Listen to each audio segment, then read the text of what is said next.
नमस्कार जय जगन्नाथ सांग माने आज पुणी गोटे नुआ वीडियो को आपण मानक स्वागत करुच्ची। आज रेसिपी अच्छी आमर बिना पियाज रसुण लंच थाली जोटा कि माने आज हूँ संक्रांति संक्रांति दिन आम जोटा खावा को बन था बिना पियाज रसुण से लंच थाली रेसिपी आज आपण मान सहित सेयार करी। बहुत सिंपल बहुत टेस्टी और हेल्थी रेसिपी। आज घांट तरकारी बनाऊँगी। घांट तरकारी मुझे ऑयल नहीं गली तापर से दे सोरिष और जीरार फुटण एथिरे तो पियाज रसुण पड़ोनी से जीरा और सोरिष फुटिला आम से अदा किसी माने चुना चुना की काटिकी छेचिकी पकईदेवा अदा छेचिकी पकईवा तापर कंचा लंका पकईदेवा तापर आम एटा को भाजवा। एथिरे आपण माने भूसंग पत्र भी पकई पारंती आउ पियाज समय तो पियाज पकई थांती किंतु आज बिना पियाज रसुण भी बहुत टेस्टी रोसई बनैबा। वीडियो को पूरा लास्ट पर्यंत बनी रुहंतु। तापर देखंतु मुझे मटरटा राति भिजेकी रखी आटा टे पकईदेली चना तापर सेटा को भाजवा को देवा। एथिरे देखंतु गरम मसला जीरा धनिया पाउडर मरीच पाउडर हलदी पाउडर सबको मिसेकी गोली देवा।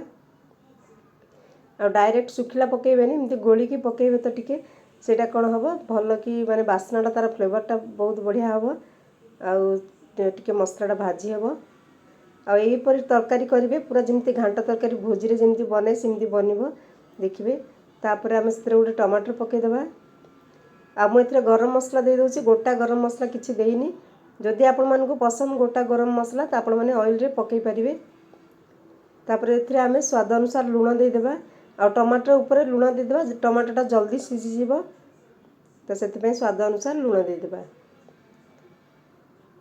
तो देखंतु एबे टमाटोटा माने सीझा को आसलानी से आम देखंतु परिबा मु काटिथिली सब प्रकार परिबा आलू बैगण बीन्स आपण मानक पाखरे जदि थिबो माने बोईतालू जहाँ आपण मानक पाखरे थिबो सबुर कंचा कदली सब अल्प अल्प मु काटिची मु अल्प बनईची आपण माने जति क्वांटिटी बनइबे से हिसाब रे नेबे। से परिबा को आमे टिके घोड़े घोड़े संतुली देबा मसला सहित तापर से गरम पानी दे देबा आ स्वाद अनुसार लुण पड़ जाइए ऑलरेडी गरम पानी दे देबा। एबे आमे एथिरे माने ढंकन लगे देबा तार ढांकुणी दे देबा आ दीटा सीटी आसिया पर्यंत दीटा तीनटा सीटी आसिया पर्यंत छाड़देबा। तापर साग करी सागर देखंतु मुझा नहीं जाइए अल्प साग भाजीदेबा आ कदली भाजी से रखी काटिकी कंचा कदली आईटा मु साग भाजापी सफा कर दूची। सांग मैंने आपण मानक जदि मो रेसिपी भल लगुता लाइक कर दिंतु जो मैंने नुआ अच्छा सब्सक्राइब करंतु कमेंट करंतु कोठु देखुचंती को प्रकार रेसिपी आपण मानक पसंद आउ एपटे तरकारी बसीची एबे मु भात बसई दूची।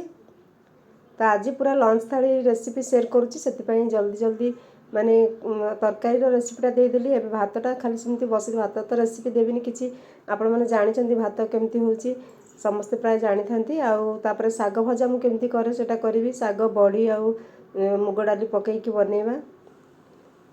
पानी गरम हो गलानी भात रे चाउल पकईदेबा।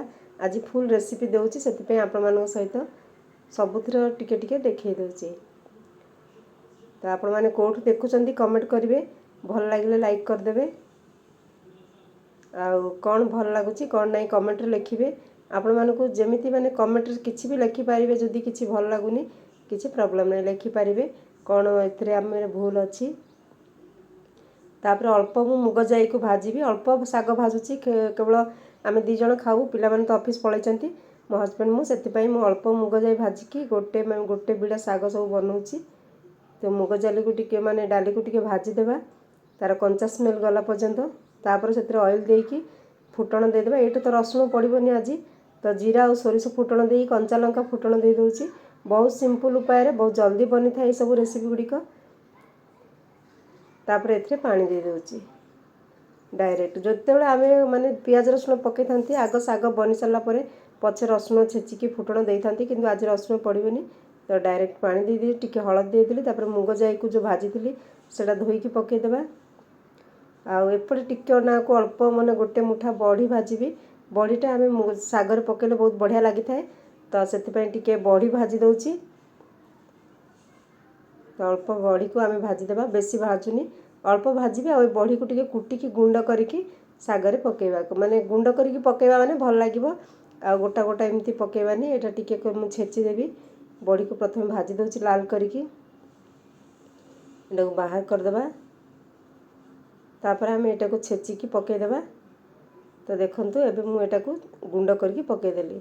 एबे टिके आम 1 मिनिट एमती घोड़े देवा, टिके फ्लेम को लो करके बड़ीटा सीझी जीवो। और सेपटे मु साग काटिकी रखी। तो लुण देदेवा स्वाद अनुसार। तापर एटा टे घोड़े देवा। आ बड़ी सीझी गलानी। एबे मु साग काटिकी रखी, सागटा को पकईदेवा। यही प्रोसेस रे जो दिन बिना पियाज रसुण बने मु यही प्रोसेस रे ही बनै थाए। आ जेतेबेले आपण माने रसुण फुटण देथंती पछे फुटण करके देई परिबे, किंतु एही प्रकार साग भाजिबे। सागरा बहुत टेस्टी लागि थाए, बहुत सिंपल किंतु टेस्ट बहुत बढ़िया आसी थाए। आ एटा हम भल कि मिसई देबा साग को पूरा माने डाली आ बड़ी सब सीझी जाइछि। मु टिके घोड़े दीजिए 1 मिनिट टिके खाली घोड़े देली। साग तो घोड़ेया कथा नहीं किंतु टिके माने डाली पानी टिके सीझिबो सेतिबई। एबे हमर साग हे गलानी। बहुत बढ़िया टेस्टी लागिथिला सागटा। आपण माने एमती बनै कि देखंतु को भी साग को। तापरे हमर सागटा को बाहर करके मु एबे कदली भजा बसैबी। आ 1 घंटा भितरे मात्र हमर सब जिंस बनी जीवो। हम जदी काटाकुटी की रखिथिबा पनीपरिबा 2-3टा आइटम आराम रे बनी जीवो।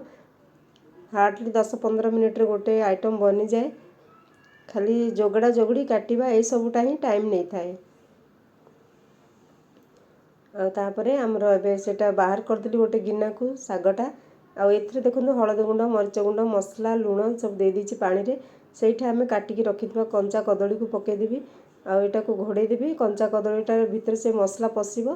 तापरे एटा घोड़े देले सेटा सीझी जीवो। जेहेतु एथिरे हमें अदा रसुण देई थांते, जदी अदा रसुण सब बाटिकी देई थांते, किंतु आज केवल गुंड मसला पकेईकी कंचा कदली को सीझेबा। तो देखंतु सीझी गलानी। एइठे हमें कोन करबा, पान रे देखुन तेल पकेईकी गरम तेल सेथिरे हमें पकेई देबा कदली को रोस्ट करिया पई।